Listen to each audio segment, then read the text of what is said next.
were set up through sites like Facebook and Twitter, so they would kind of rally together, and it worked out very positively for them. So one thing we were trying to do this morning was to actually connect to people that aren't here. We were trying to use that through Twitter, and what's supposed to happen but isn't happening is this would have all the tweets coming down of anything that anyone said. So if you guys have it on your phone and want to use it, just tag this into it, and it should pop up there. I'm not sure why it's not working, whether there's a block on the university or something. We're not sure. Or no one's just Or yeah, we're not as cool as we thought we were. So one of the things I did last week as I was procrastinating getting this all together was I went on my Twitter and I was like, hey, does anyone have ideas on how we can actually use social media in the classroom? And I made a Google Doc. Who knows what a Google Doc is? You didn't know what social media was? Yeah. There's a good example. And I made it wide open for anyone to edit, and within 20 minutes I had 20 responses from other people all across the world. I can try to find that for later in the class, but I didn't pull it up. I didn't have time beforehand. But basically, all these people across the world we were able to connect to and collaborate with that they have no interest in our mark, what we're going to do in this class. They're not here. We're not helping them, but they wanted to help us. And there's tons of other educators out there that you connect to through Twitter, through YouTube, through any of these social media means. And we've done that. This isn't the first time we've done it either.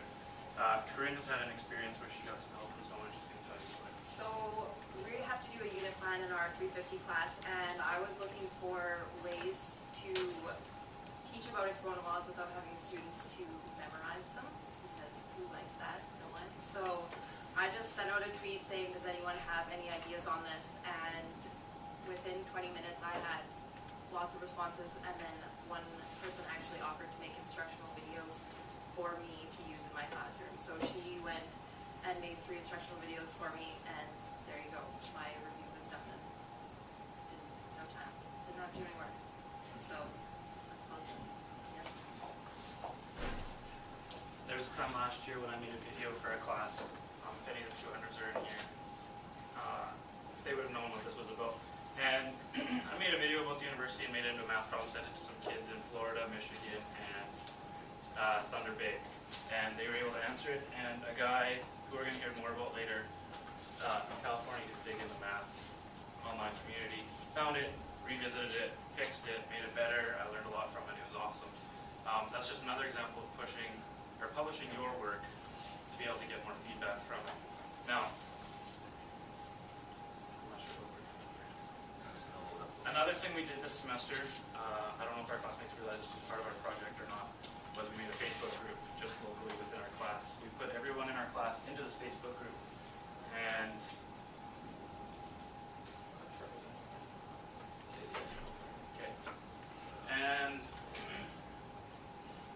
what we did in this group is we came up with some ideas. The first big thing we did was we saw this video of a flash mob in Vancouver. You guys might have seen it. It's a bunch of kids in pink shirts dancing around the mall. And we got this great idea that we're going to make our own. We're going to try it out in an internship. I don't know if it's actually something possible, but within, yeah, right there. But within a day, we had 52 back and forth messages, phoning it back and forth, getting better ideas, finding resources, finding ideas on what we could do. And this is just, I think, 6 or 7 of us that went at this for 2 days. So there might be some ridiculous comments if you're reading closely. I don't know. Another thing we did yesterday, we battled a lot with our assessment for this exact project. So we threw up a conversation on there, and So again, 30 comments. 30 comments in 2 hours. 21 hours. And In 1 hour. there's 2 of us that were sitting at the same table. Everyone else was dispersed across the university. There So, was 4 of us sitting at the same table. yeah, to start, which is kind of, yeah. But the idea is that it doesn't have to be local. We can go global with this, like we all have on some different occasions. You can start to get students to do this if they want to hone their ideas back and forth, develop some better ideas, some better understanding from other parts of the world. Maybe we could have found out how someone was doing it at a different university, but we didn't have those connections because we left it so late. We're pretty good at that.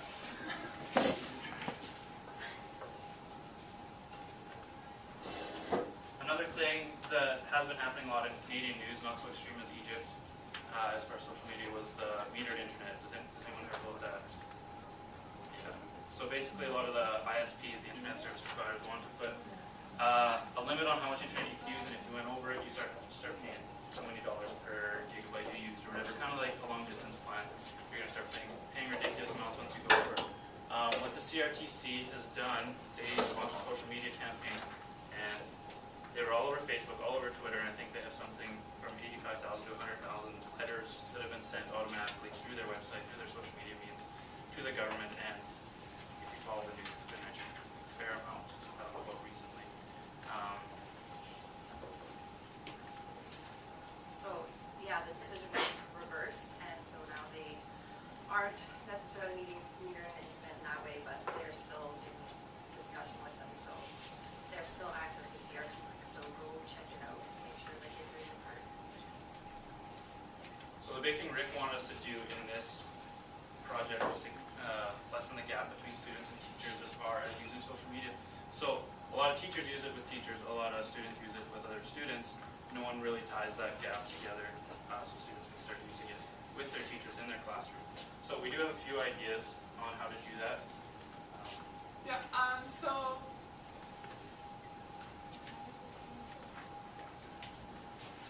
So as every EMTH student knows, we made a lesson plan in backwards design. And so we use the Foundations of Math 20 curriculum. It's brand new, and we wanted to try tying stuff into that because we'll be using that next year when we're out of an internship. And so we used the very first outcome in Foundations, which is demonstrate an understanding of the mathematics involved in a historical event or area of interest. And what we decided to do was we would create a project where students could pick any topic or career path or whatever they want, and they just had to figure out how math ties into it. And they would use different social media like Twitter and blogs and wikis and start finding themselves some experts to talk to and present to the class and present their findings and blog about what they're finding every day and all kinds of really interesting stuff. One of the things we were concerned about when we were making this was the safety issue of having all of your students online and so open to the public. And so one of the things that we thought we should do is have the students assign numbers or only using their first names so that nothing super creepy happens, as tends to happen with the internet. And then this would be a project that they would do over a week and would cover almost the entire first outcome in the Math 20 curriculum. So, Yeah, so there's a lot of chances to tie it together into the curriculum. I started to look into Bloom's taxonomy and how we can start to use social media in that sense to really explore the top three, I don't even know what you call them, levels of Bloom's taxonomy. So, like, those would be analyzing, evaluating, and creating. It's very easy to get analyzing people's information. It's easily accessible, really easy to get there. A lot of people think of social media and just the internet in general at this level. You're looking at your Google, your YouTube, just finding information and being able to say, memorize it, remember it. Understanding, you can start to communicate with people, hear better ideas through things like TED Talks, Twitter, talking to people on Skype. We did that earlier this year with a gentleman and Red Deer, Joe Bauer, about his ideas on assessment. I won't go off on a tangent because I did that yesterday in the presentation. But I'm sure some really great ideas if you guys want to read them. So you start applying things. You can use something like a Google Earth, a Google SketchUp, a Google Picasa, just to start actually using the tools. Not really getting too in depth. You're still looking at being able to remember and understand what's a bit above that level. We start to analyze things using things like Creative Commons. Does anyone know what Creative Commons is? Sarah? It's where you do something and you can let everybody else use it for free as long as you say that I did it. Yes, as long as they give you some attribution. So you can license anything you make, your lesson plans, your projects, anything, for anyone else to use. You're not going to get into legal issues. Anything that you make and share. You won't run into legal problems also. Google Docs, we kind of talked about it a little. You can start to share that way and analyze other people's works through that. Evaluating. Wikipedia, I'm not sure why that's in there. I'll write that down in remembering, but I can explain Wikipedia. Wikipedia, as I'm sure most of you know, is open to the public to change and edit as they do. And so anything you read on Wikipedia, you have to really think about what you're reading and see if it's actual or if it's just something someone put up there for a joke. I've seen on, I forget what it was, I think it was the Wikipedia on when Neil Armstrong landed on the moon, and someone had gone in and edited that this was a fake event meant to create media propaganda, just create a whole big lie, and this was actually on Wikipedia. And it gets edited fairly quickly. I think about 15 minutes later it was gone, but you still have to be really careful and evaluate what you're reading on there. It also depends on the topic that's changed. I had a friend who was apparently one of the writers of the song Swing Life Away for like 3 months. So you have to take everything with a grain of salt on that website. So you have to be able to evaluate, and you can use your evaluating skills home using something like Wikipedia, or there's a lot of sources that are really open to like conspiracy sites that anyone can add to. Lots of just wikis in general, which we have one with all the resources we've kind of come up with, which we'll share probably towards the end here. The big thing for using social media and a lot of the tools that are online is the creating aspect. The hardest thing for most of us to kind of start to incorporate into our lessons. So you look at something like a voice thread, where you basically post a video and anyone else can go on there and comment with their own video. And you can have it basically kind of like our Facebook discussion, but with videos from people across the world, instantly almost. We got podcasts, just simple audio recordings, bloggers, which is just a blog. You start getting your blog out there, sharing what you've made, what you found, any of your ideas you have. Wiki spaces, we can talk about that a little. If you start looking at things like Blogster, I know Megan in the back there had kind of used one yesterday. It's just an easy way to make a creative poster online, a good way to share, say, your research findings you found. A little bit of an alternative to using, say, poster board and glue, a little less messy. So that's just a general idea of applying it to Bloom's taxonomy. So you're looking at the upper levels a lot more when you start to use these tools and opening the doors for students to use them even outside their classroom. Okay, here's our Twitter thing going. I don't know.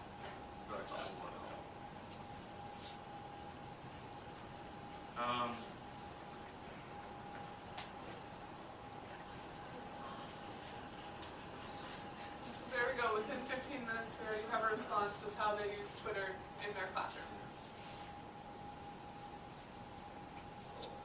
No idea where that is from. Don't know at all. But you know, like that's the thing. He just accessed us easily within 15 minutes of posting that message. So. This is an idea you can maybe use in your classroom. I know there's a university, I saw a video on it on YouTube, where the professor, I think it was a psychology class, had this going on in the background the entire class. And if you had a question you didn't ask to interfere with the actual lecture, but you posed it on there, other people could respond if they knew the response. Or at the end, she gave time to allow people to discuss the questions in the actual class using that. But just a different way to manage questions and maybe could help with classroom management. But at the same time, that brings about a lot of downsides to social media possibilities in the classroom. I can start with the downsides of social media. Personally, I'm not big on computers, so I'm still struggling to understand Twitter. Especially on my phone, because I don't know how to work that thing either. But yeah, I also find it's a waste of time in some sense. Like the one day when we were talking about a flash mob, I probably spent a solid 2 hours only concerned about these comments, and I probably should have been working on a portfolio or something because I got a lot to do. But it is a great way to share ideas, and I've also got ideas about my portfolio through the same thing, so it's not all bad. But yeah, there's so many forms of social media out there, it can get to be overbearing. Remembering passwords is a bad thing for me. I'm trying to keep them all the same password, but if I ever forget that, I'm done. And then, yeah, as Rochelle said, you know, dealing with your students, like, if you are going to use Facebook in the classroom, say, like, how do you go about doing that with a teacher-student relationship? That's an answer I don't know if anyone will ever have.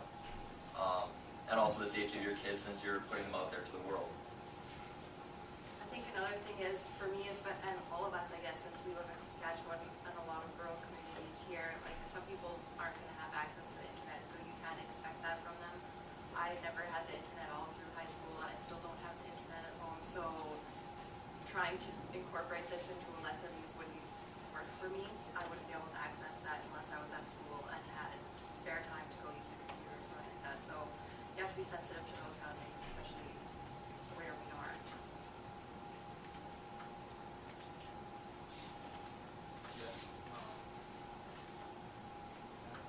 I think think that's basically all that we had for our little intro to social media. There's a lot more concrete ideas that we're going to have on our weekly that you can look at, use them, take them, leave them, we don't care. The idea is just getting ideas out to you guys to possibly use. We're going to turn it over to the cell phones group because I know they have some awesome stuff to share with us. So.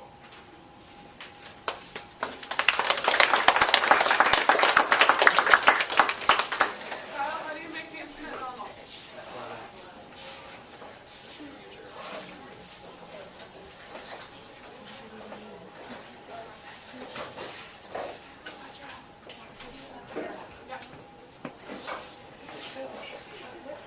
Okay, how many people have a cell phone? Yeah, we just need.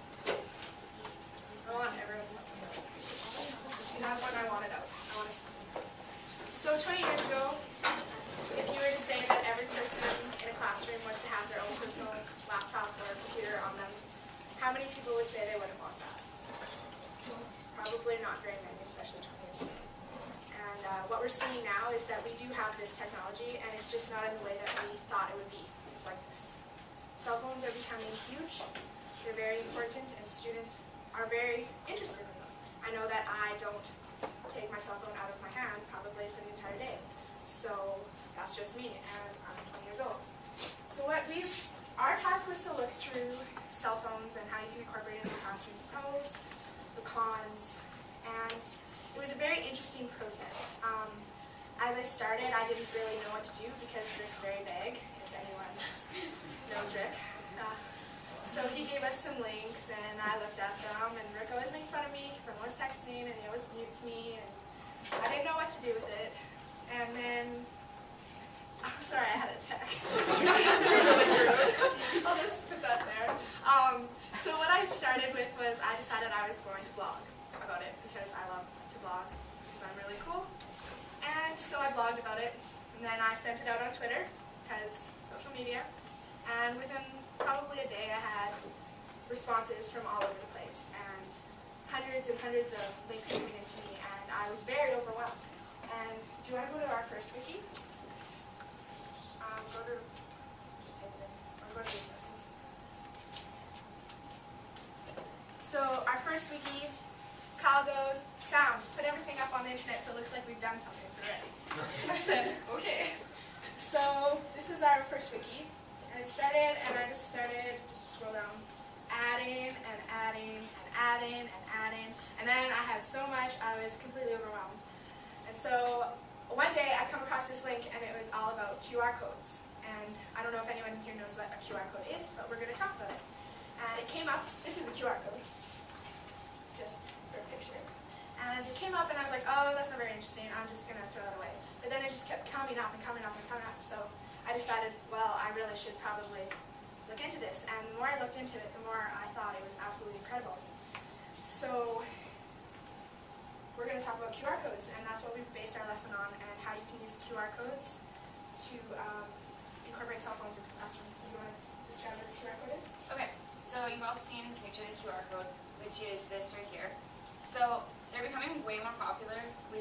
I've noticed them more since we started working on this project. They're really popular right now with advertising, and anyone with a BlackBerry has a QR code when they have BBM. And at first I was like, hey, I have no idea what this is. I thought this was a BlackBerry only thing, so I'm like, I don't care. But then it's actually a barcode, just looks different than the typical barcode you get when you buy something. Instead, it's scanned both vertically and horizontally. It's two-dimensional, and it's readable by any QR code reader, which you can get on your smartphone or for a laptop. You can encode a bunch of different information in it. You can do just the URL of a website. You can do text, which is all. Yep, every QR code's different. Generator's different, so you can just read something. Like the best, Bitly, it's for URLs, and it makes custom named URLs. So then you can see how many people have gone on them. There's a shortened Google one.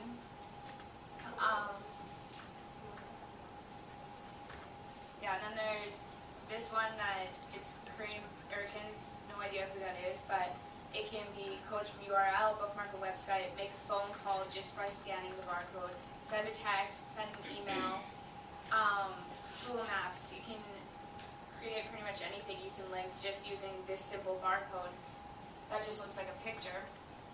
And then on our wiki we have all this stuff for anyone who's looking to find them. QR code readers, we have a whole list of them that you can get on your cell phone. It's easier with the newer smartphones. Like I have the older version of a BlackBerry, and it took a while to find one that actually worked with my phone. And I did find that EMTH works with mine, but I know everyone else pretty much in the class has been using QR Code Scanner Pro for the newer versions of BlackBerry, which both of them work really good. So we just have all this stuff on the wiki that you guys can look at, and if you want, you can download a QR reader. For laptops, we found that the best one is iCandy. I have a Mac and it works really good with that. We're having a little bit of problems with Windows because it's made for Windows 7, so you have to have the newer, just because QR codes are so new. It's one of the downfalls. And there are some things that you can do to send them in from an email, or you can upload a picture. I think if you save a picture and upload it onto a website, it'll Yeah, good send the survey. code. I used that last night, actually. So there are ways to access them without using your phone. And how it works is you take your phone, you open, you can't really see what my phone's doing, but pretend you can. And you open QR code scanner, and it just looks like your camera's open. Do you want to go up to this QR code? Or there's one. Okay, and then you just hold it up, and then it opens the link up automatically. So depending on what your QR code is reading, like the text or anything, that's what happens. Like I know there's one that if you scan it, it'll automatically connect you to Wi-Fi. So if you have kids using laptops in a place that has Wi-Fi that needs like a password, you can just scan it and it'll instantly connect them to that Wi-Fi. So there's lots of different things that you can do with it. And there's another one that you can have all your information attached to it. We actually have, what is that one? Yeah. These Oh. are our These are, like this one, this is my QR codes. This one connects to all of my social media accounts. So my Twitter, my Facebook, my Flickr, my YouTube, everything. And this one will add it to my phone book if you scan it, and it'll add it right to your phone book, my name, my phone number, my email, my Twitter, my blog. It just adds everything straight to your phone book. So the main thing to think about with these is that it's not a teaching strategy, it's not something like that, it's a tool. And so rather than focus on lesson plans and things that you can make, we're just focusing on how to use them and how you could possibly use them. Because we weren't gonna, it's just like a tool. It's not like we were going to make a bunch of lesson plans on how to use a calculator, right? So that's kind of how we looked at it. So that's the focus of our presentation. And Amber made some curriculum ties. So Sarah and I Sarah went through Workplace and Apprenticeship 10. I went through Foundations of Pre-Calculus 10.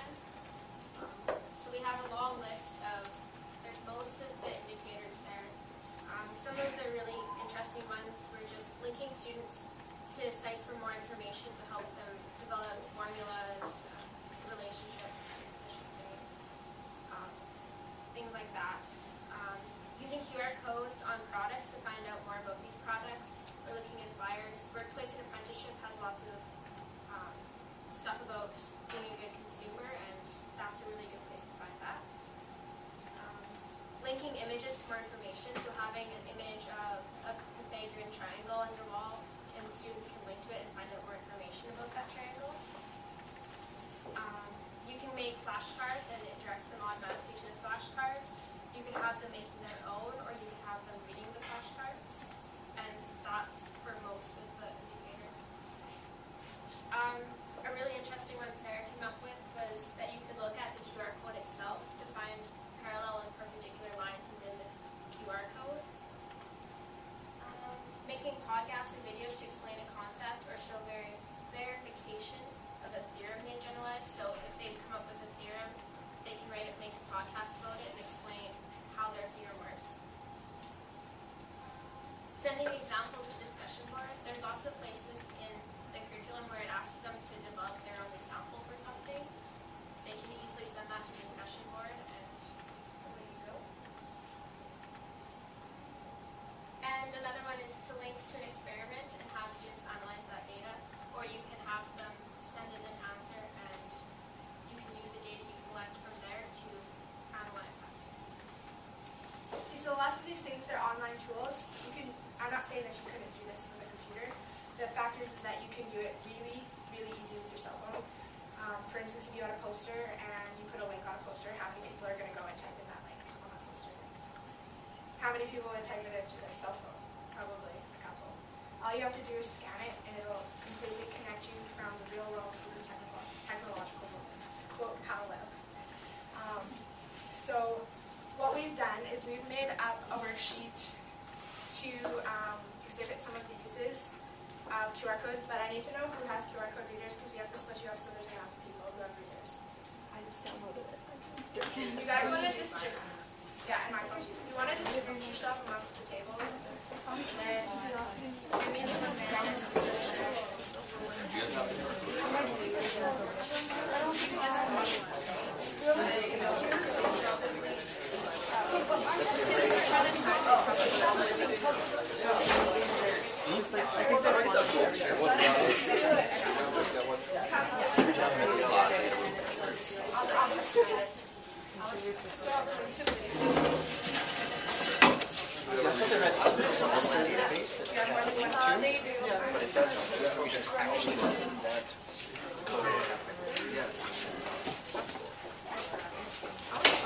That's what surprised me. Because I just assumed that there's some database where they all are in. Okay, so this is they're labeled. We made a mistake on which QR code we put up on number 5. So the box that doesn't have a number on it, that's number 5. So when you get to 5, use that one. And for number 6, it's going to ask you to come up and use the laptop. So this is the laptop use. So you can go ahead. If you need questions, we can help. I'm engaged in this. You just give them this and they're You just have to hold it over top. I don't know if it has to be vertical or not. Yeah. You just hold it over top. And Yeah, what's going to be the next thing? okay. So it takes a while to analyze it. Especially that one's a lot bigger than like the ones they were doing on the... Yeah. Just imagine when you start doing like ones where it's like this plus like The other thing, you got a piece of the top one. welcome to our QR code introduction. QR codes are demonstrated what it says. utilize QR codes. So we just use the text-based one. QR code introduction, which the QR codes are demonstrated. Okay, so grade number 2. Using Flickr on your phone, that one takes a picture of I have no idea. Let's see. Yeah, you're just... So this like takes away the whole like type in this link or click this button. Yeah. Like you just... Okay, 1, 2, 3. I don't know how to attach it to Flickr. I don't know how to do that. It should do it Oh automatically. wait, we are publishing on the web. I should have made a better face. I didn't even think I even took my thumbs up. No, but it should. Yeah, I'll take a picture of you guys. I don't need to be involved in this.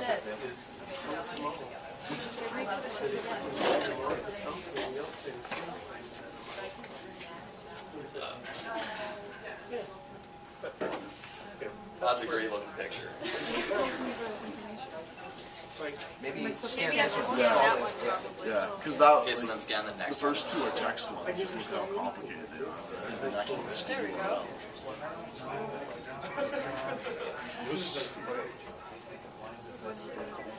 Yeah.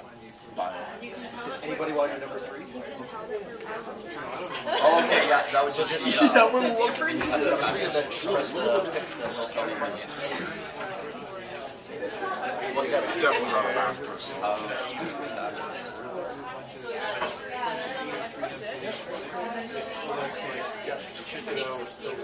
Yeah, this one's not a very good program. Plus it's an 2-year-old. That's nuts though. I'm 2 years old. so far behind. Yeah. I know what I feel. I don't like right. I have a cellular telephone. It says pull everywhere survey.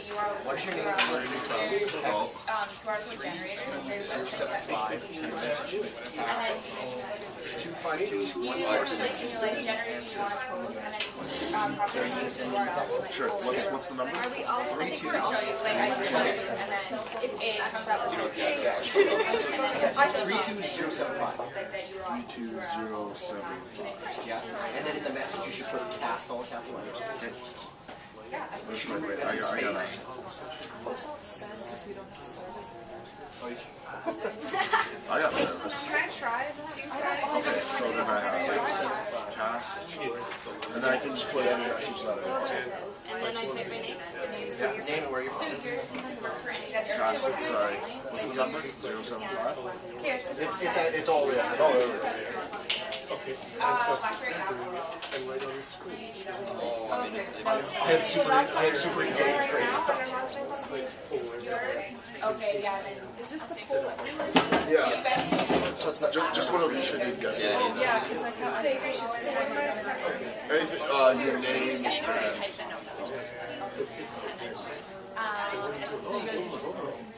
yeah.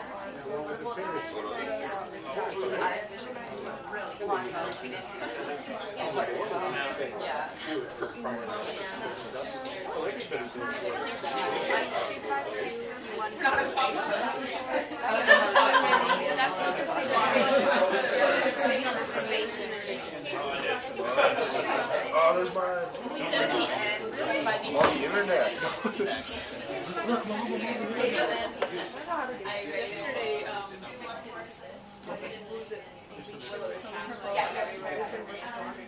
Yeah. No.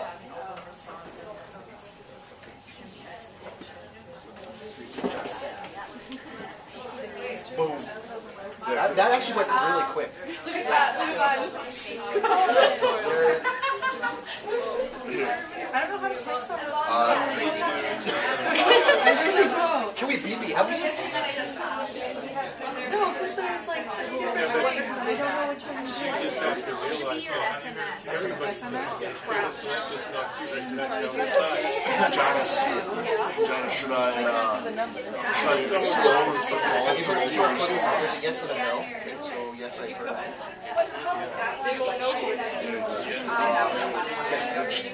Yeah. So put in your number you want to do 3207 and then. I think it was your name. I didn't say anything wrong.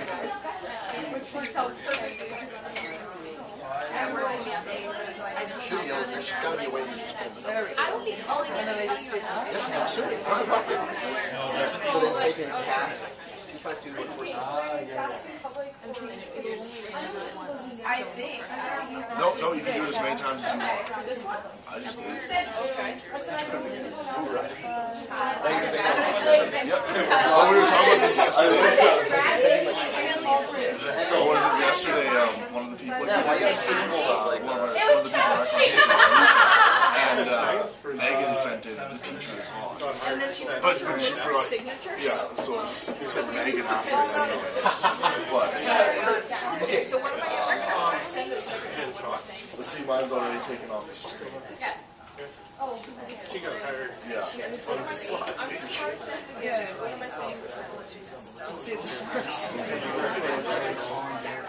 Okay, so I got number 4. It said, have you heard of QR codes before this presentation? I said yes. And it came up with SMS to 320075. Is that what you just said? 24783. It doesn't say what it said. Oh. You just have to like. So then I sent you this thing. Here. Or was that the same Oh, is that for those ones too?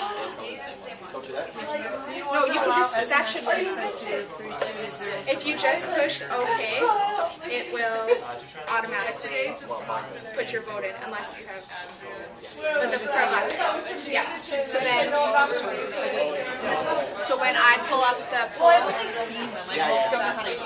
when I pull the poll up on the internet, it should automatically cast your vote into a polling system. So you can see that one anytime you see your choice question.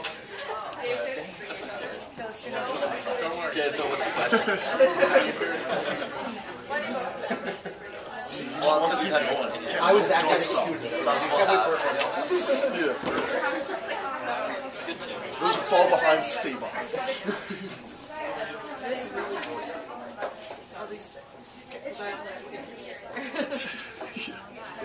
What's that one do? What happened to the flick? See, that's a much better reader than this one. Try this. I went to the laptop. So laptop.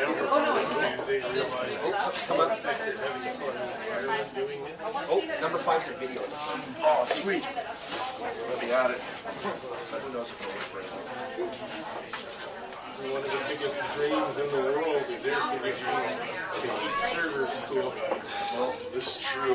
Apparently Google just has like warehouses Might as full well of be out there servers. driving your car. Am I supposed to buy this now? You guys have it. What's a video? Number 5's a video, but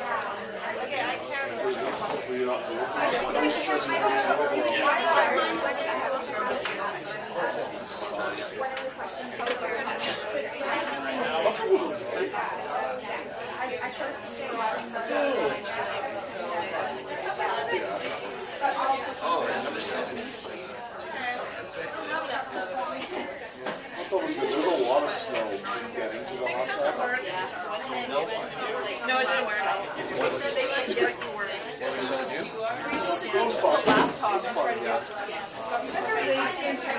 following code leads, this is number 7. The following code leads to a discussion board on the education protocol. You have to leave a comment. Leave a comment below and from discussion. Non-discussion. So, let's see what the Pro what? Okay, what happened at the laptop? Well, I just got a BlackBerry, so I'm don't worry. You didn't know Skype at one time. But it's not. I know. It's just fake enough. I used Skype the whole time. They made fun of me every day. No, she's Skype all the time. Because I was talking In the UK. And the funny thing is, her room was beside me, and one day, for some reason, my Skype got cold, but her room was right beside me, so all I would hear was like, what's everybody doing at home? So, one day, like, James coming through the room, he's like, she's so loud. I know. That's because I was talking to my whole family, because everyone, like, it was, my grandma was doing the talk, so, like, my whole extended family. She even stayed, like, before we had internet, there was a ledge in the hallway that she could put the computer on and, like, steal from our neighbors and stuff. Her jeans stained the wall blue from sitting there so much and rubbing. That's impressive. That takes commitment.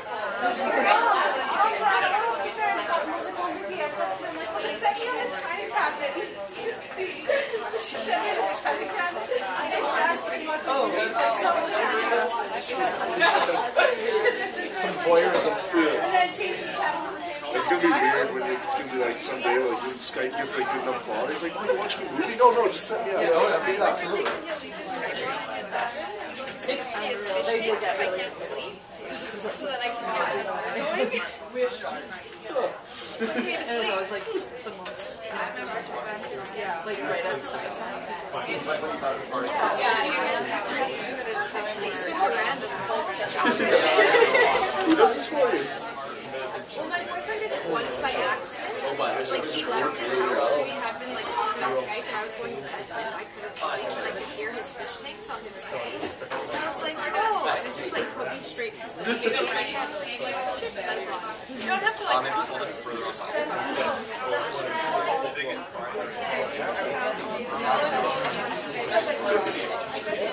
Boom! It's up. DallasForeman.ca.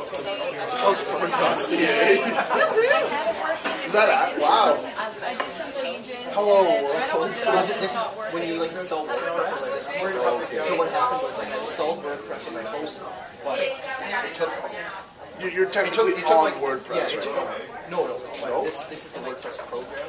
Okay. It's not the program. Oh, Because there's a difference between like if you sign up for one of their free accounts Yeah. and if you use their software to develop your own blog. But the thing is, so I have like people that registered my domain, and then my web host. They're two different companies. So I had once I had accounts with some link to the people hosting the website. So the problem is that that was 12 hours to happen. So I was waiting for it. It's like, so now I can log in. I can log in now and change all this. Have you got your web host? Yeah. If you have, there should be like a way to like Fantastico, like in your like cPanel. You're using that cPanel thing. You log in, there'll be cPanel. Sometimes it's called Fantastico of WordPress. And what you'll need to do, what you have WordPress free, Joanna.wordpress.com. Yeah. Greg Enya. What? What about Greg? Greg Enya? He gave me his card. He said, if anybody else calls you about a job, call me immediately. I don't want you to go. I was like, yes. Good sign. Good sign. Well, no one's offered me anything yet. Greg, well, I'm not going to lie to the guy. You're not. John's lying to you. Let's see if I can do this. I'll be like, I did get an offer from the U of R for Bio 100 today. I just got offered to teach at university. Anyways, so what you do now is when I lost the you just put like WP-admin, and it will take you to the login spot. Because when you installed the WordPress software, did it say pick an ID? Like, okay, I installed it.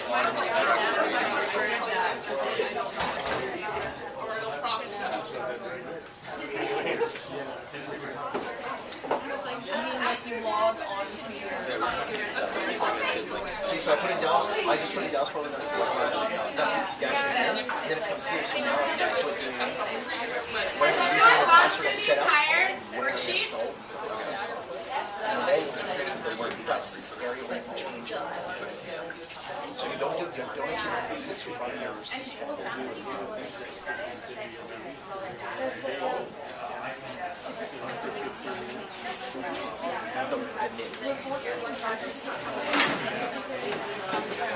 So you put in the website, and then /WP-admin. But it's not the login that you want to do with your web host. It's the one you set up with because when it said you want to do an install of WordPress, did it say choose the username and the password? That's what it is. If you don't have that stuff, you have to log in through like Rockford or something. You probably have to log in to cPanel, uninstall WordPress then. What else?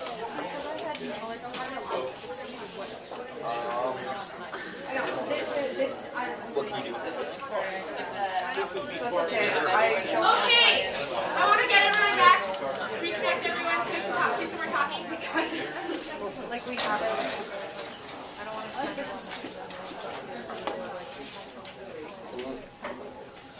Okay, so obviously there's lots of different ways that you can use them, and that's just a small portion. And obviously there are some problems, YouTube videos that aren't, you can't only can leave a discussion comment if you're logged in. So like there's other ways that you can approach things like that, but it just didn't work. So, what did everyone think? Was it something that new, something you've never done before? So I think that what we really would have liked to have done would have been to make it a scavenger hunt type thing more so, and have it more interactive, just more body movements, kinesthetic, and have them all around the room or all around the floor, or this floor. But we thought since the number of people we had, it would be a lot easier to do it like this. So a thing that really is great about the QR codes is that you can incorporate all the different learning styles. You know, you can have people moving around, you can have people doing GPS location things and moving, like actually going places. You can have visual, you can have audio, like basically most of everything you can think of you can do. So that was kind of one of the things that really interested us the most when we looked at the QR codes. So does anyone have any ideas of how they would use it in maybe their minor area or even in math? Well, I was just thinking, like, in bio, if you were to, like, go around your school, if you had, like, trees, you could slap a barcode on the tree that would take you to, like, the wiki about, like, that species and whatever. Yeah. So then they go find the tree, learn a lot more about it, and just with the tree right in front of them. Absolutely. I'm pretty sure we read a resource, it was about someone who had a skeleton, and they put QR codes on all of the different body parts and organs, and then when you scan it, it came up to a video about that, the use of that body part. So it's really just like interactive and taking something that's virtually two-dimensional and boring and just expanding it in ways that. Another one that we used was for English. They all did book reviews of a book, and they put it online on a website or a blog, and then they had the QR code at the back on the back of the book, and then they had it on the bookshelf where if another student wanted to read it, they could pull the book out, scan the QR code, find out if another student in class liked it or not, and then they can make that decision if they wanted to read it, the book.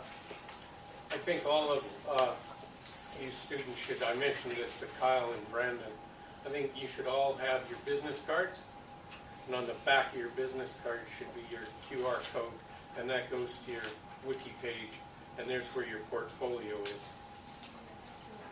Okay, you just bingo hand that to them. This wasn't linked to a certain class, but there was a blog post on there how for blind people or deaf people or they have QRs around their house and then they can scan it with their phone and it, like if you're blind and you don't know the setting of your stove, it scans your QR and then it will tell you like in a voice back what your setting is on your stove, stuff like that, so it's an adaptive dimension. One thing a friend and I were talking about the other night was using QR codes and linking it to a student's report card to the same site, and then teachers can update the report card weekly and keep communication with the parents open, so then the QR code is sent back with the students at the beginning of the year and on every report card, so those marks are updated, students can see exactly where their students are struggling at the moment, and it's a little easier to keep that communication open with parents who maybe you can't get a hold of or you don't get to see the parent-teacher interviews that want to be involved.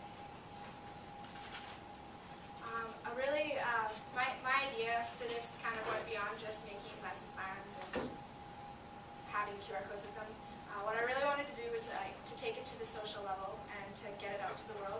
So our idea that we kind of came up with in the end was how you could make a whole list of activities to do through QR codes, and it could be the same lesson, and it's just all all of the tiers of your instruction. And if you put it up on the internet, send it out on Twitter or anything, you could have classrooms all over the world doing the exact same lesson, and all of the information the students are creating would be in the same place.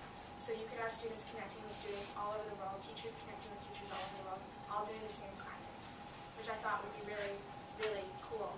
And what I wanted to do is have other teachers do what you guys just did, so that we could see maybe they post a picture, but I haven't got anyone to do it. Maybe I'll just start talking to people I've talked to so far.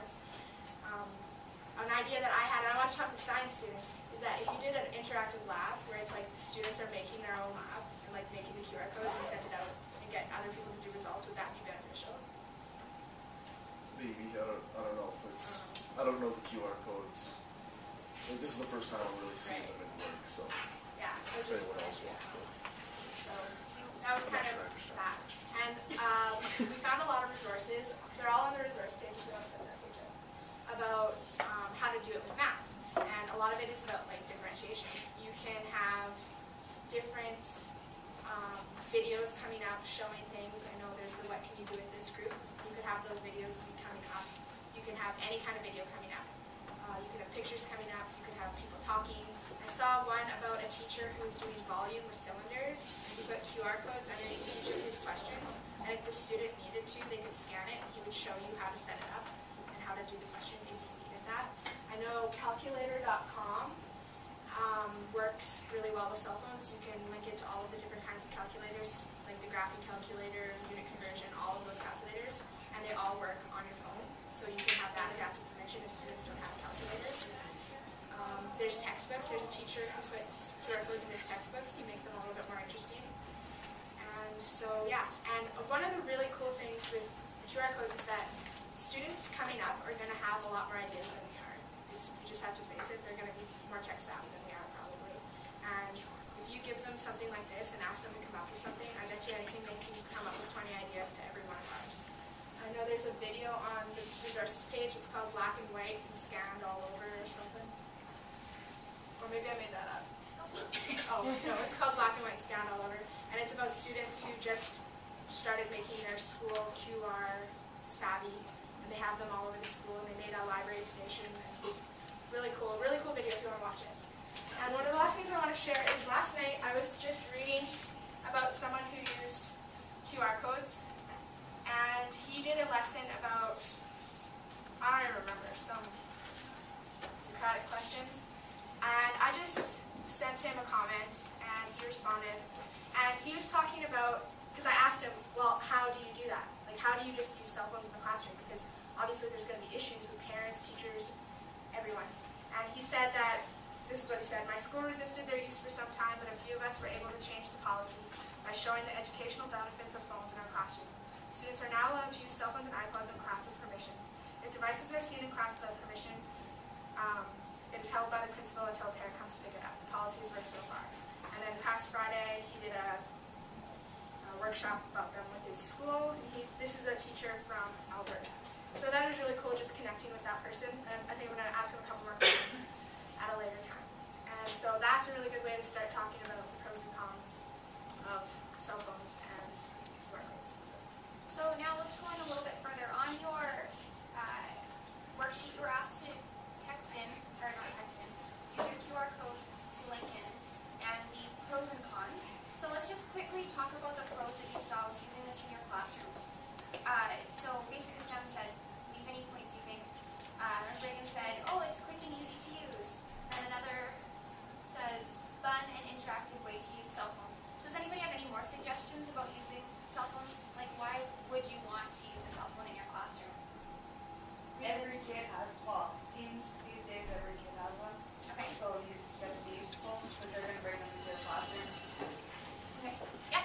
Problem I had with using cell phones was I was going to do a picture activity, so they go around school taking pictures of stuff or whatever.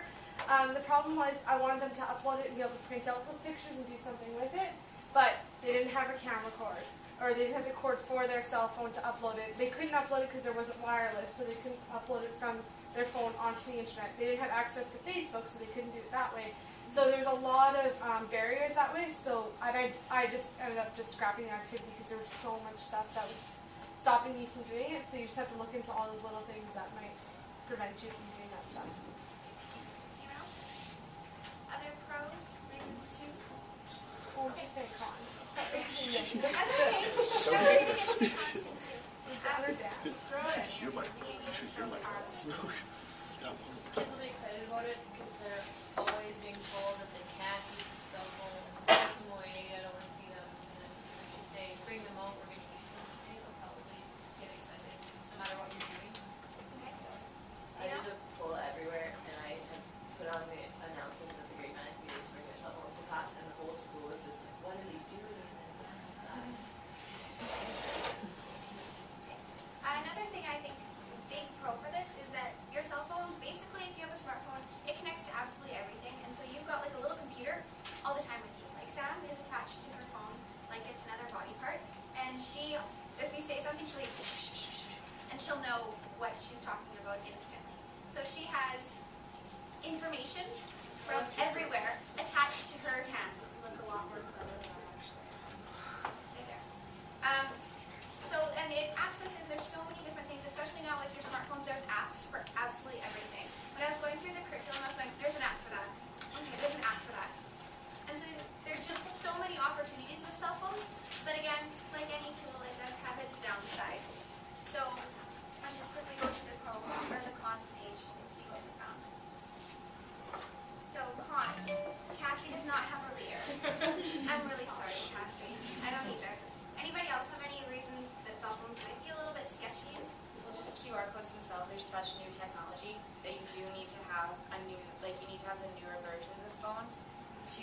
have a smartphone, you need to have one of the newer versions for it to work the best way possible. So it's kind of challenging that way that students can be like, yeah, I have a smartphone.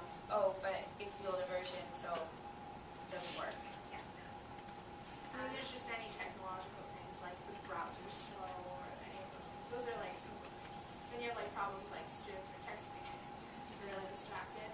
Like how does everyone feel about that? Students texting class. Down? I think as long as it's, I don't know. I don't know. I just found that when I worked on this assignment, because I text every 2 seconds, literally. And I found when I was working on this assignment and going through the process, and I was actually doing things on my phone, I didn't text for like 2 hours, which is a big deal. Big deal. And I know that my friend, she went to Peacock and Hughesjaw, and she was never allowed to touch her cell phone, and not even in the hallways, not even at lunch. And she just told me today that her brother, who's in grade 12 now, their teachers are starting to like incorporate them in the classroom more and letting them have them out, use them as calculators. And that's just like the simple thing. You let them use it as a calculator. So I think if you keep them busy enough and keep them interactive enough with them, there's not going to be time for texting. And if they're texting while they're doing it, clearly they can get both done at the same time. It's the same as talking in class. I actually have something to say about that because I've actually read a lot of journal articles about this because like about incorporating technology and about the fact that like when you read things online, you're not going to have as good comprehension as if you do if you read in the book, because if you see a link, you have to make a decision, am I going to click the link, and so your comprehension is actually going to be lower than if you're reading it in the book. But the thing is that with texting and doing things at the other time, people think that they're multitasking, but you're really dividing your attention. And so I think you have to think about that too. Like in the classroom, if you're going to be, it's like, what do you want? Yes, you want to kind of, you don't want to stay too long on each task, but I think you want to have your students focused on that one task, whatever you're doing at the one time. You don't want them doing too many things at once, and otherwise they're not going to, it's not going to go into their long-term memory. Well, another thing you could do with it is you could just use it as a hook. Like, oh, everyone texted that poll or their anything. They're probably going to get more interested about the lesson. Your lesson can have nothing to do with what the self-taught is. It just could be your entrance, your set. And I read an article about a teacher who did that, and she said that she literally, her lesson had nothing to do with what her self-taught activity had. But everyone was like 10 times more engaged after that just because they thought it was. So, I don't know if you have any your students or not.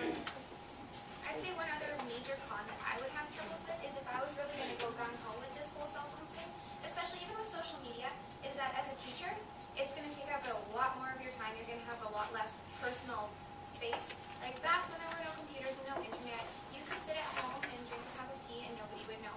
But now with Facebook, it's your or any social media, your cell phone, everything we've got going on, you're constantly being bombarded, so it takes away from your personal time. At the same point in time, you have your work with you constantly, and you're always in contact with your students if you need to be. So, I mean, you have to weigh both sides of it. Make sure you say, make a rule for yourself, Sunday between 6 and 6:15, I'm not touching my phone or something. Another issue might be dependent on where you are. When I go to visit my grandma in a really small town, I'm not going to name it, I have next to no connection at all. I can barely text. I definitely can't get onto my internet on my phone. So you're going to have to consider that too. They might not be able to use internet on their phone in certain times. And you also have to be careful. Even if you're going to a really well-to-do school, there might be a few students who aren't so well-to-do, and everybody in the class except for one kid might have a phone and might have a smartphone, but that one kid can't afford a phone. And so you really have to be careful that you're not making that kid feel like he's missing out or she's missing out because she can't afford a phone and she's worrying about getting breakfast on the table. Is that what you're going to say? Yeah, kind of around the same, but also, like, what do you guys think, like, what grade do you think would be kind of appropriate to start implementing cell phone use? It depends on where you start seeing cell phones the most. Like, my mom's school, she's an early years teacher in grade 5, so we have them now. And I know my mom, I don't know if they're technically supposed to be using cell phones, but I was in there the other day and I took a couple videos of them using cell phones in the class. They were just making videos about advertisements and stuff, and it was pretty cool how they were using them. I don't know, the door was closed,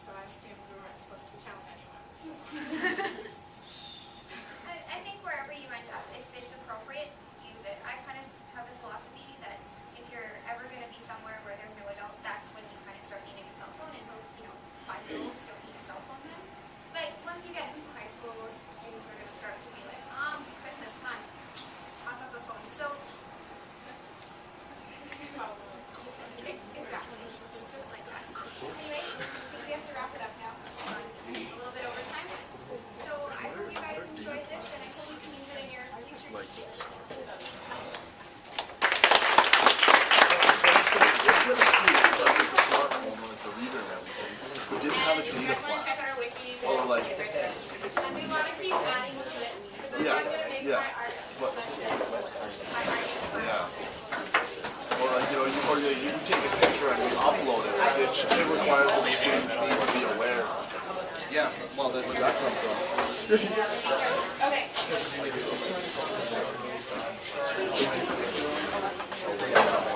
Gotcha. It never came up. Have a good one.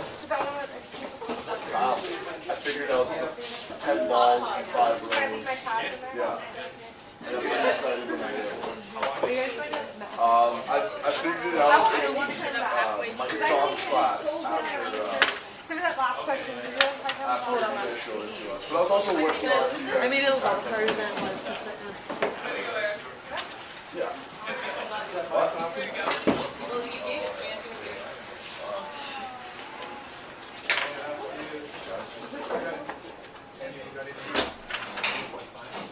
I'll be done at 12:45, so around 1. But it doesn't matter, like I can see my parents.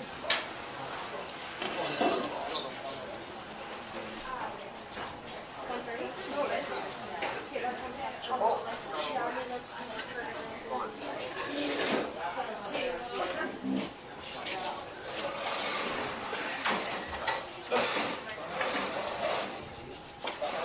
I want to know how long it is. Yeah. Go with this that I had. She's so neat. Me too, and I just think I was wondering if I could study with you. Oh, sorry. Senior math. I'm gonna start anyway. And Brandon. So what we started with in our part of the social media project is more of a teaching method or a concept, and it's called Machine Business. And it's an idea developed by Don Myers, who was a teacher in California. Who's heard of him? I'm sure most of our classes just left here, so everyone knows this. If you haven't seen his TED Talk on math classrooms and makeover, you should check it out. And goes into a little bit more of his ideas. He's got a great blog where he posts a lot of his lessons and shares, and people from all over the world are commenting and always collaborating, so it's great to read and get lesson ideas. We're going to go into this, what can you do with this, a little more. We have some examples, and we have a lesson. We created our own